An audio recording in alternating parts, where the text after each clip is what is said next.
WrestleMania! Ladies and gentlemen! Are you ready for your moment of bliss? Because what Poppy wants, Poppy gets. Yowie wowie! I don't even know if that's PG! Acknowledge me! Woo! Oh, you didn't know? Well, let me tell you something, brother!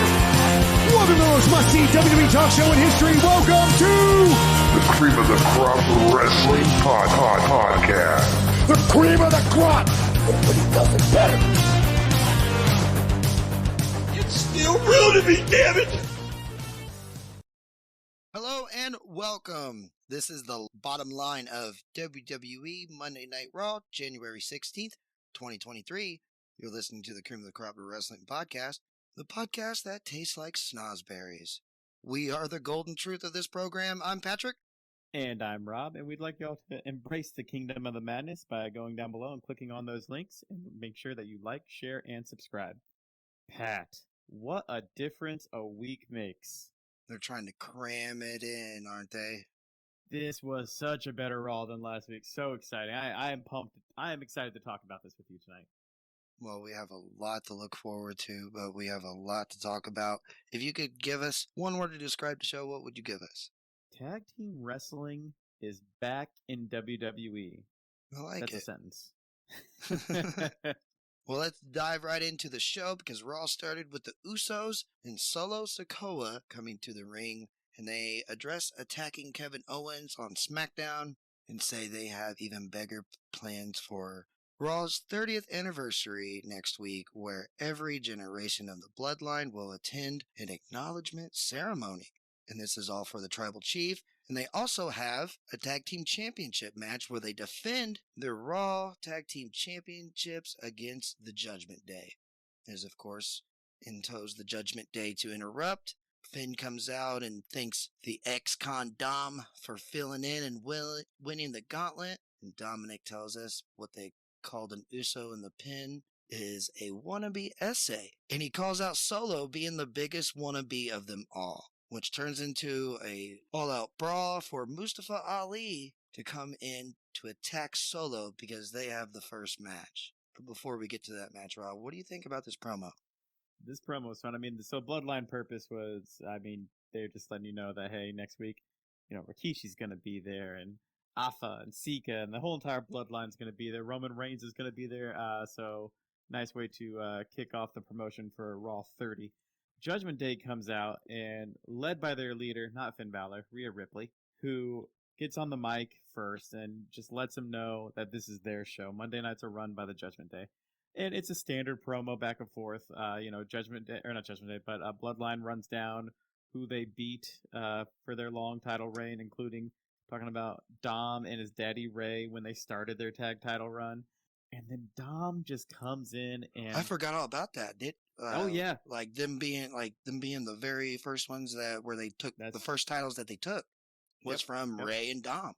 I love, we talk about every week, the cheesiness of Dom, like coming in and talking about, man, when I was in the pin, when I was this, and like, you can tell the Usos are laughing, and they're allowed to laugh in this situation because, they're laughing at Dom. But I also wonder if, God, this is so good, I'm just laughing in general because I think it's just so funny because he's so good. But the big thing that came here, Rhea Ripley going face to face with Solo Sikoa, like telling him, hit me. And Solo thinking about it, pondering it, almost did it. Rhea just laughing, but dude, she just came across as such a megastar, just such a badass, dude. I loved it. Well, let's talk about the first match of the night, which is Solo Sikoa versus Mustafa Ali. Mustafa pitbulled through a beatdown, but Solo was just way too strong. The Usos showed up through the crowd. Then Kevin Owens came out, but Ali still couldn't take advantage, losing to Solo Sikoa after the Samoan spike for the pin. KO continued to fight all three of them off for a pull-apart brawl, with Adam Pearce coming out, of course, to stop the Usos. What do you have to say about this, Rob? Match-wise, it was a solid match. I mean, you're going to get Solo Sikoa, who's been great, but you get Mustafa Ali, who's like the resident amazing match jobber. And also, we are still on the amazing streak of Mustafa Ali taking a post bump better than anyone in WWE. That's Every time. his spot. So good. So good. Loved Kevin Owens coming out. I always, this is the one thing that kind of bothered me on this one. And I am being nitpicky. People, I love this episode. So when I say this, I'm being nitpicky. Is I know they're trying to make him seem like he's the badass and he can take on the entire bloodline by himself.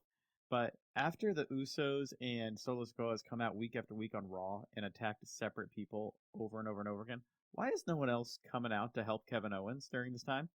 Like, why do no other baby faces join forces like the heels usually do? You know what I mean? Well, I think it was a couple weeks ago, Sheamus and McIntyre showed up. They're the That's only true. ones that have been mixing it up with the bloodline here lately. But, I mean, the bloodline's been beating up everyone, so you just assumed that people would come out and now help you out. now you got the Judgment Day about to Right. But I mean, Yeah, no. you're It not is going what to it see is. major. Yeah, exactly. So, but match-wise, it was solid here. I looked. Dude, there was a clothesline that Solo Sikoa did on Mustafa that just turned him inside out. It was an amazing bump, an amazing spot. So I really love this segment a whole lot. And again, Kevin Owens taking chairs and not doing the standard hit in the gut, hit on the back. He's just taking them and literally just throwing them straight at the Usos. Love that spot. He was about to do the splash on Sikoa that Sikoa did to him last week, but he was stopped by Pierce and a bunch of the other agents. I think we had a Gregory Helms sighting in there too as well. So, good old Gregory Helms. So, yeah, every week they come out and they just make Kevin Owens look like a badass because every week he's actually able to fend off against 3 of the Bloodline members for the most part. Well, next, Bobby Lashley cut a promo about Austin Theory and his upcoming opportunity for the #1 contender for the U.S. title in a 6-man elimination match later on. This match includes The Miz, Dolph Ziggler, Seth Rollins, Baron Corbin, and Finn Balor. What do you think about this match, Rob? Match-wise, I like the guys that are in it. I think it's a solid lineup. Also, personal opinion, and this is before this match, any match that has fatal 4-way, 5-way, 6, anything from that number on up should always be elimination. Just to me, it just should always be elimination. I think it's just so much better. We'll talk about the match a little bit later. I like the promo style here. This was very late 80s, early 90s, where you just get them in kind of a different area that's just made especially for that wrestler and just cut a promo on a match that they're going to have later in the day. And it's nothing over the top. It's very old school. It's very classic. And I love Bobby just saying, I love that he talked about the elimination factor because all that says to him is that just 5 guys tapping out to the Hurt Lock. Well, moving on, we see a Cody Rhodes return video package once again, and this time we learn that we're finally getting the return of Cody Rhodes at the Royal Rumble. What do you think about this, Rob? We've talked about it for weeks here. I'm super excited for him. He, to me, the odds-on favorite to win, but we talked about it before. This is the recycling of the Triple H 2002 quad injury, where they showed videos leading up to his return. Now, Triple H returned the week before and had that huge MSG pop that people still talk about today. So on Raw 30, are we going to get a Cody return? No, Maybe? I think this is them saying that. Well, next week is a big show. It's Raw 30, but we have so much going on already on the show. We want to let you know not to expect a surprise return from Cody Rhodes. He's going to be back at the Royal Rumble.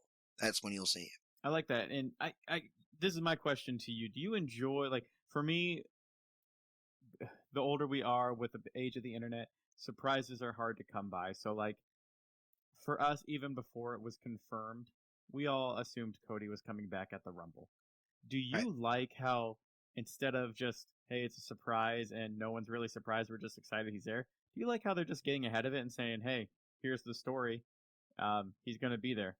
Absolutely. Absolutely. I think it plays to just the way the wrestling fan base works now, because there's a big portion. It's really hard to avoid tabloid type news with wrestling, right? Especially, I mean, if you're a wrestling content consumer, especially like if one of your main sources is YouTube, okay, you're going to get all these suggested videos and suggested content.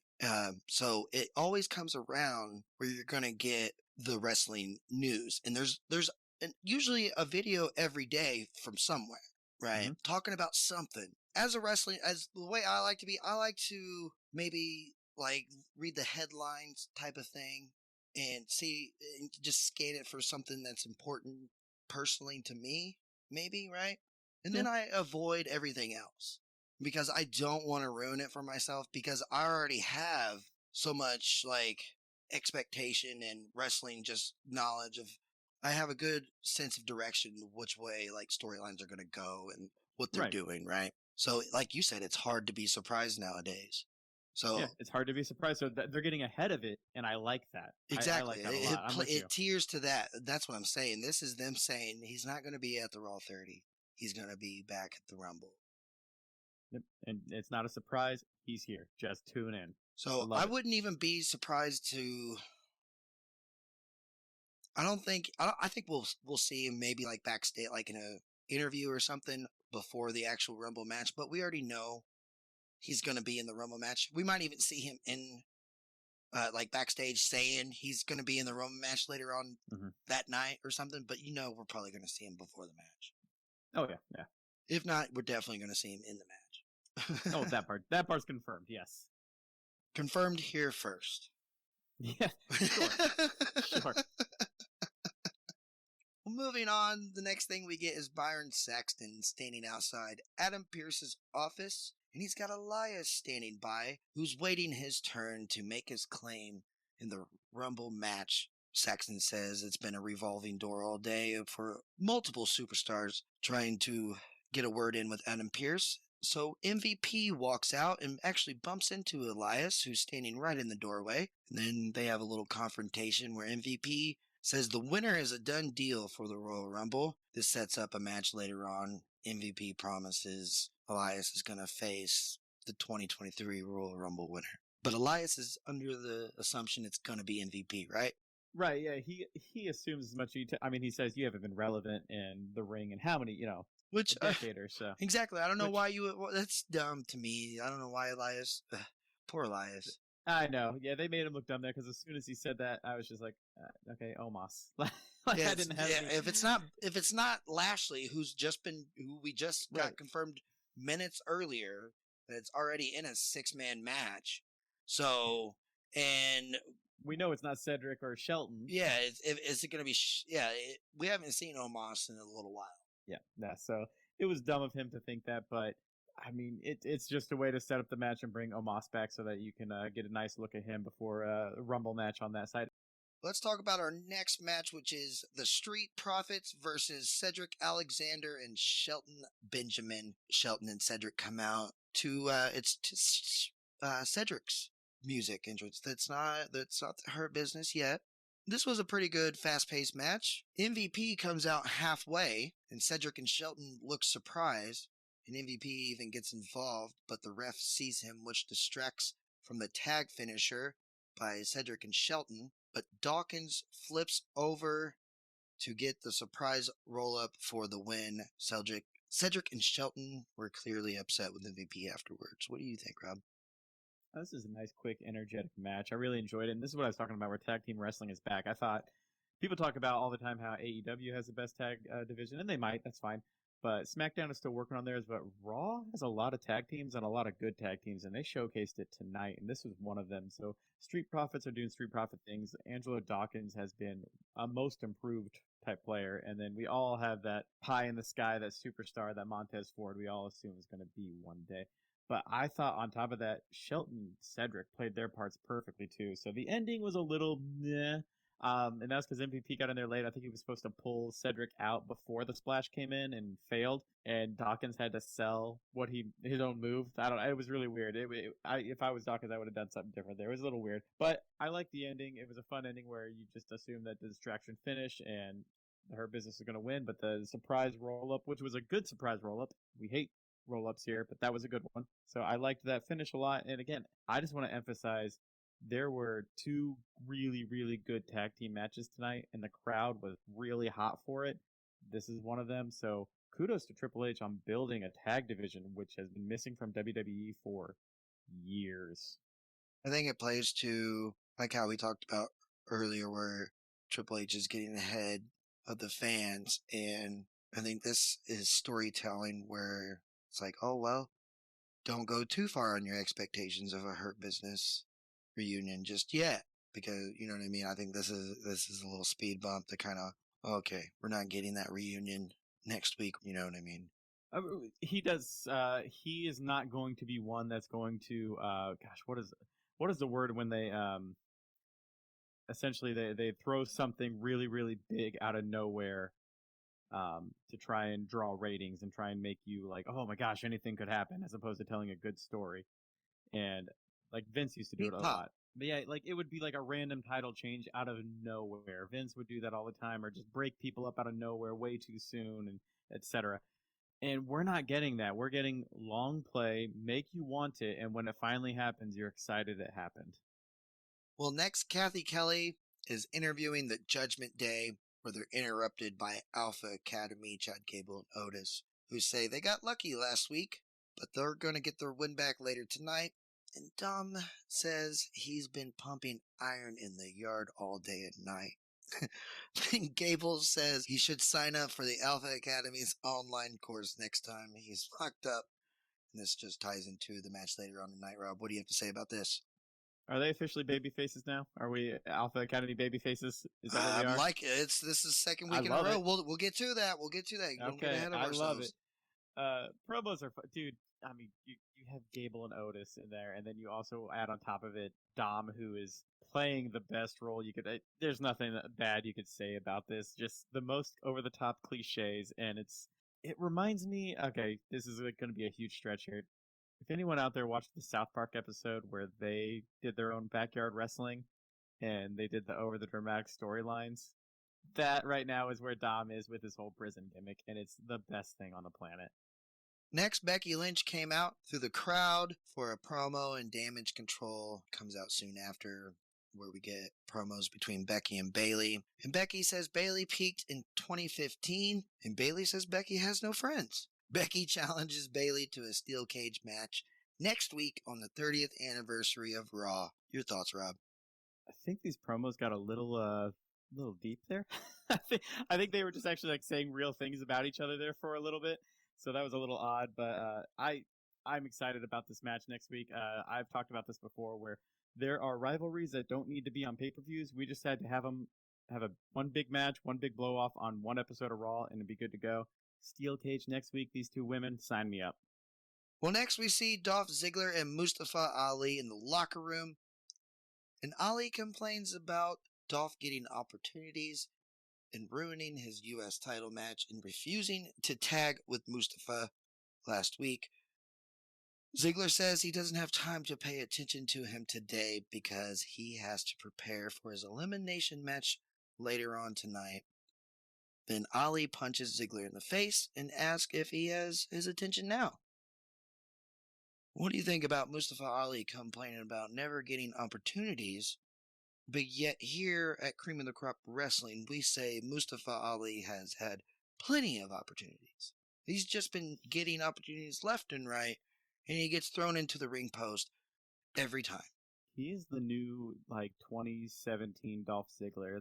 It should have been me. Oh my That's goodness. where we are with Ali, and it's annoying. It's whiny, I liked it with Dolph. I hate it with Mustafa. It's the worst, isn't it? It really is the worst. I don't even know how to take it, man. It's just bad. And I mean, I get the point. They're trying to make him come across this way, but man, it's not fun to watch. It's not fun to look at. Well, next, Elias was in the ring for his match, and then MVP came out to say he is facing the 2023 Royal Rumble winner, but it's not himself. It's this man, Omos. Leading to the next match, Elias versus Omos. Elias tried his best, but the Nigerian giant wins after hitting the double chokeslam. What do you think about this short-lived match, Rob? I mean, we all kind of saw it coming that it was going to be Omos. I like how Elias kind of wanted to act surprised. Omos looked good, though, in this match. We'll talk about him even later, too, but I thought he looked a lot smoother than he has before. The match itself, he looked dominant. I mean, again, they always talk about the Giants are always the odds-on favorites to win the Rumble. We know he's not. But, I just thought he came out. We haven't seen him since the Strowman feud from the Saudi Arabia show. I think so. I want to say it's been that long. Yeah, so, yeah, for coming out, just kind of reminding us who he is. Looks like he's definitely worked on his in-ring performance, and I was impressed. I liked it. Well, then we get Akira Tozawa asking Adam Pearce to be in the Royal Rumble, and Pearce says he has to earn it, and he will set up a match for a qualification Royal Rumble match later on. What do you think about Akira Tozawa wanting his chance at the Royal Rumble, Rob? I mean, I think it's the year of Akira Tozawa. So, of course, I don't know why he has to qualify. I think he should just be in there. I assumed he was a top 5 contender. No.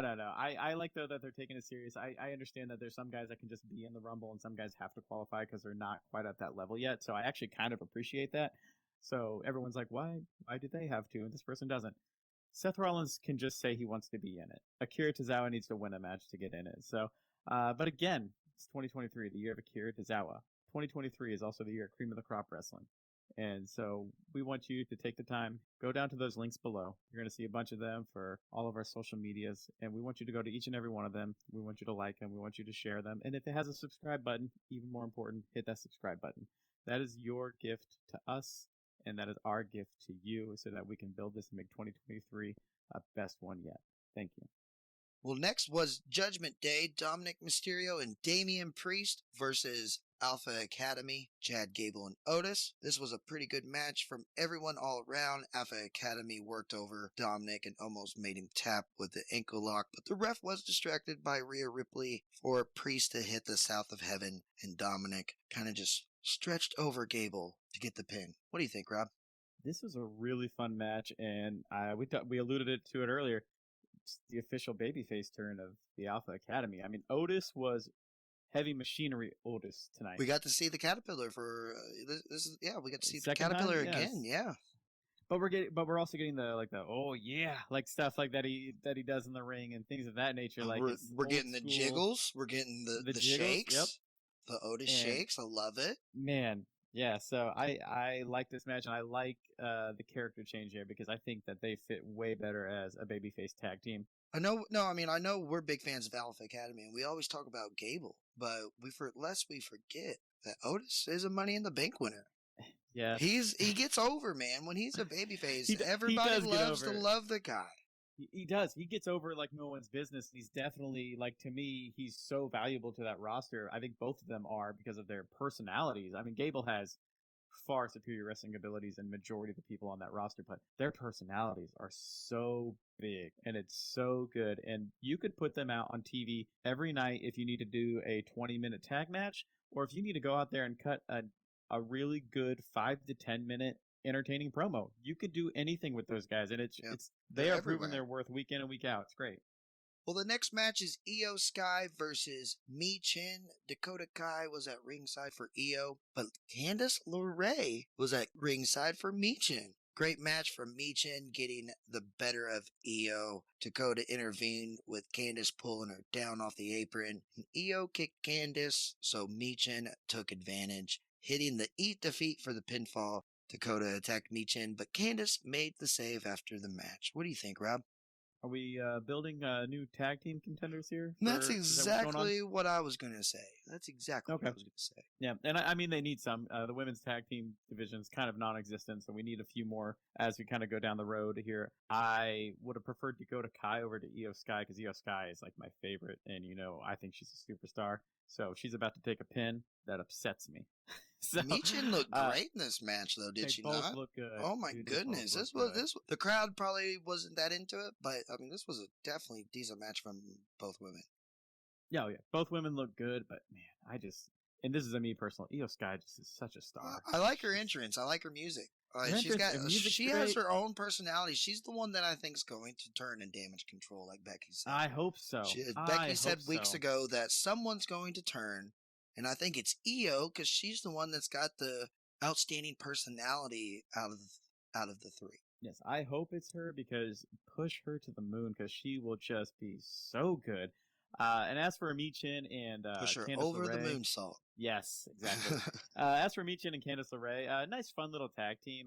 I like both of them. I think they both could work really well together, and it would definitely neither of them have a big enough personality on their own to stand out right now. So I think putting them together can help push them along before they kind of take off a little bit more on a singles career.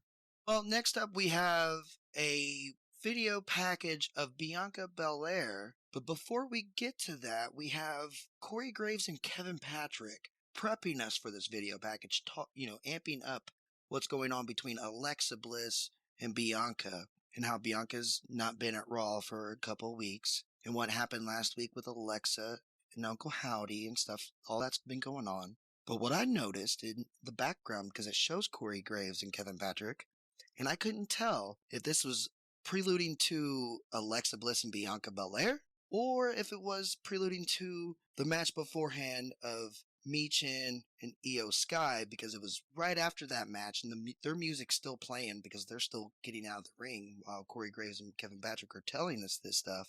But you see Nikki Cross standing in the background in the crowd, just staring at the camera right before we get to the video package. What do you think's going on here, Rob? More Bray Wyatt chicanery, Uncle Howdy chicanery, whatever you want to call it. You think it's related to the Alexa Bliss stuff? I may. Or do you think it's Nikki Cross being interested in the damage control stuff? I don't know, man. Like, cause I'll be real. Exactly. I almost missed it. I had to go back. Also, and this is another Triple H thing. He is very much likes to just put things in the background to get you talking. And it's usually just to lead to something down the road. And it doesn't have to mean anything big. It could mean something small. It could also just be just a way to get you to always pay attention no matter what's going on. It literally could be as simple as that. Talking about more confusing developments, next up was Bianca Belair and Alexa Bliss coming out for promos between the two. Alexa says Bianca fears her because she doesn't know what to expect. So Bianca challenges Alexa, basically, or more or less offers the opportunity to get a Raw Women's title match at the Royal Rumble. Alexa accepts. This leads to a brawl out, and they brawl it out into the crowd. Bianca sets up a couple of chairs and is about to do her finisher on Alexa when Uncle Howdy appears in the entryway with the fog and the light and stops Bianca in her tracks. Gives the opportunity for Alexa to hit a DDT on Bianca. Alexa kind of looked in a little trance there afterwards, just kind of staring at Uncle Howdy. What do you think, Rob? I mean, Bray Wyatt said he is Uncle Howdy, so we got back to a little old school where Bray would just put Alexa in a trance. So Bianca doing the babyface thing, offering the title opportunity and just being the heroic babyface, but Alexa has put her down the last few times they've come in contact. Like she's gotten the better of Bianca the entire time. It's making her look strong and just doing a lot of DDTs on the concrete, DDTs on the stairs. So, it's not been just small, easy chair shots or anything little. She's doing some real damage to Bianca. And this is the first time, I would say, in a while that Bianca's kind of come across as less than. That makes, usually she's kind of the dominant one going into matches, but because I felt like she had the advantage over Bayley over and over and over again. But for Alexa, she has barely been able to get the upper hand. And I don't know if she's her friend, quote unquote, and doesn't really want to put forth that effort or what's going on, but she better step it up if she's going into the Rumble and hopes to come out victorious, especially with Bray Wyatt, Uncle Howdy, and whatever the hell's going on. Well, next was Akira Tozawa's qualification match for the Royal Rumble, and his surprise opponent is Bronson Reed. As much as we love the power of Tozawa, Bronson Reed wins after hitting the Tsunami Splash for the pinfall. Short and sweet. What do you think? Old school classic squash match. Make the monster look huge going into it. Also, kind of a newer name, so you still have to kind of build up his credibility going into the Rumble. So, yeah, everything about this was solid old school classic. Dude's a tank, isn't he? Man, he's gonna go in there. Monstrous human being, dude. Man, he's short, like, and stout like Otis, but oh my goodness. There is a reason that dude's he's a wrecking ball. Yeah, Triple H was real big on getting him back, and I can see why. The dude is a force. Well, next was Seth Rollins' interview saying his mind is on the Royal Rumble, but he couldn't pass the opportunity for the U.S. title match. So, because Cincinnati loves the party and they love to sing, he's going to win the six-pack challenge and take back the U.S. title next week. And he's going to win the Royal Rumble in main event WrestleMania. What do you think, Rob? Old school Seth Rollins promo. Nothing really special about this. This was a good promo from Rollins. They're good. I love backstage promos with these guys because they've been knocking out the park, and they're very old school. They're very classic. There's nothing over the top about them, and they are just very straight to the point. I'm going to do A, I'm going to do B, and it's going to result in C. Watch me do it. Love it. He says he's going to kick Roman Reigns' ass like only he can. I believe he does have a winning record against Roman comparatively. He is the only one, I'm pretty sure. Good for him. Good for him. All right, well, let's move it along here because next up is our main event of the night, the six-pack elimination match. Winner gets a chance at the U.S. title next week at Raw 30, or Raw is 30. Austin Theory was on commentary in this match. Is Bobby Lashley versus Seth Rollins versus Finn Balor versus Baron Corbin versus Dolph Ziggler versus The Miz. The match got underway, and the first one to be eliminated would be The Miz by Seth Rollins. Then Seth eliminates Dolph Ziggler. This triggers Omos and MVP to come out. Seth eliminates Finn Balor, and then Omos throws Rollins over the commentary desk. Lashley eliminates Baron Corbin, and Theory hits Lashley with the U.S. title. Omos grabs Austin Theory around the announcer's desk, and then Rollins takes advantage and stomps Omos onto the desk. He gets into the ring, and Lashley spears Rollins for the pinfall, getting his chance next week at the U.S. title. What do you think, Rob? This was a really fun main event. I said this earlier with the six-pack challenge. Any match with 4, 5, 6 men should be an elimination match like this because I really feel like that truly determines who a number one contender is, not just who lucked into a pin half the time. And so I really liked this match. One of my favorite spots was actually the first elimination of The Miz. So he had Ziggler in a figure 4 leg lock, and then Ziggler did the traditional reverse the pressure by flipping it over. So while they were over on their stomachs and still holding onto the hold, Rollins comes up and does the curb stomp right on Miz and that. And I loved that. That was a really good spot. I thought a lot of the show had a lot of really good spots in this, and especially this match. Going forward, I want to see more of. I actually want to see more of these, and I want to see more elimination style matches. But let's talk about Bobby Lashley won. We're going to get Lashley in Theory next week. It's going to be excellent. But let's talk about the storyline that's more important in this one. Omos comes out with MVP. Lashley's not sure what to think, but Omos ends up helping Bobby Lashley. And MVP is just making his case on, hey, I'm here to help you. I'm going to make amends for what happened, and we're going to get you that championship. And here's how we're going to do it. So, I mean, Omos, Lashley with MVP and Shelton and Cedric will eventually be together, and it's going to be fantastic. But I love the storyline here where, who was it? So he threw Rollins over, just straight up over the announce table, showing so much power. I loved was it the curb stomp on the table? Mm-hmm. Yeah, so there's so much that happened in this match. I recommend everyone going back and check it out. Another scene is... do we want to call them scenes? This is about another moment in the match was Baron Corbin went up to Omos. Baron Corbin is a tall, large individual, and he looked small compared to Omos. Like, he looked tiny, and man, it was a sight to see. And you just saw Was Baron it earlier in his back up. match against Elias? They said he's 7'3" and 400 and something pounds. Man, just a huge, huge human being. And so he played his part perfectly well tonight. He's done an amazing job, so credit to Omos. But the pairing with MVP and then also just the storyline of Bobby Lashley as a babyface, but he's getting help from MVP and Omos, the heels. It intrigues me for next week because I genuinely don't know who's going to win. Is Theory going to hold on to the belt? Is Lashley going to win it back? Is Omos going to get over? Yeah, Omos you want to get him over. Put him in the Hurt Business with Bobby Lashley and the rest, and talk about, oh man, Faction City. We got the Bloodline, we got the Judgment Day, we got Damage Control, and then the Hurt Business with new member Omos. Oh my gosh. Dude, we are in Faction City, and they are looking good. I love this Raw. I'm telling everyone here, like, yes, you're not going to get the crazy ratings we had back in the Attitude Era, and yes, we're not going to get naked women like we used to get, and beer baths, and etc. But man, I'm just going to say this was a grade A wrestling weekly television show. This was so good this whole week. Great storylines, great wrestling matches. If you want to find a fault here, you are being nitpicky and just not enjoying it for what it is. Well, my little cream cups, that's our program. You can embrace the madness by leaving a like and a comment on this video. Go over to our YouTube channel and hit the subscribe and the notification bell to stay up to date on our content. Check out our TikTok, follow us on Facebook, Twitter, and Instagram. You can find our podcast on Spotify, iHeartRadio, and Amazon Music. All of the links are in the description below. Until next time, I'm Patrick. And I'm Rob. And we thank you for listening to Cream of the Crop Wrestling. Good night. Thank you for listening to Cream of the Crop Wrestling. You can embrace the madness by finding us on Facebook at facebook.com/Cream of the Crop Wrestling. Follow us on Twitter at Cream of the Crop W. Subscribe to our YouTube channel by typing Cream of the Crop Wrestling in the search bar.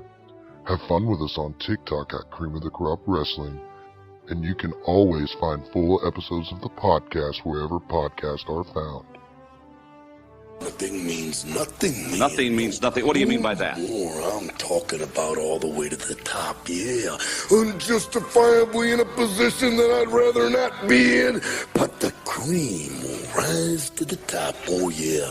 You know that I'm the cream of the crop. The cream of the crop. Nobody does it better. Oh yeah.